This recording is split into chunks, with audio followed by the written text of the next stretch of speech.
የኢትዮጵያን ወጣት ሆድ የሚያብሱት 5 ነገሮች። አንደኛ፣ እናቱ ተቸግራ መርዳት ሳይችል ሲቀር በጣም ነው ሆድ የሚብሰው። ሁለተኛ፣ የባንክ ቡኩን ሲያይ የሰነፍ ተማሪ የፈተና ውጤት ነው የሚመስለው 50 እና 60 ብር ነው ያለው።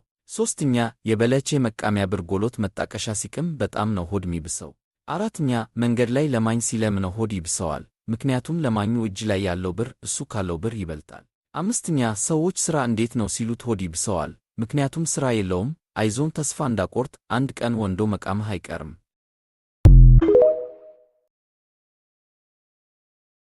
የኢትዮጵያን ወጣት ሆድ የሚያብሱት 5 ነገሮች። አንደኛ፣ እናቱ ተቸግራ መርዳት ሳይችል ሲቀር በጣም ነው ሆድ የሚብሰው። ሁለተኛ፣ የባንክ ቡኩን ሲያይ የሰነፍ ተማሪ የፈተና ውጤት ነው የሚመስለው 50 እና 60 ብር ነው ያለው። ሶስተኛ፣ የበለቼ መቃሚያ ብር ጎሎት መጣቀሻ ሲቅም በጣም ነው ሆድ የሚብሰው። አራተኛ፣ መንገድ ላይ ለማኝ ሲለምነው ሆድ ይብሰዋል፣ ምክንያቱም ለማኙ እጅ ላይ ያለው ብር እሱ ካለው ብር ይበልጣል። አምስተኛ፣ ሰዎች ሥራ እንዴት ነው ሲሉት ሆድ ይብሰዋል፣ ምክንያቱም ሥራ የለውም። አይዞን ተስፋ እንዳቆርጥ አንድ ቀን ወንዶ መቃምህ አይቀርም።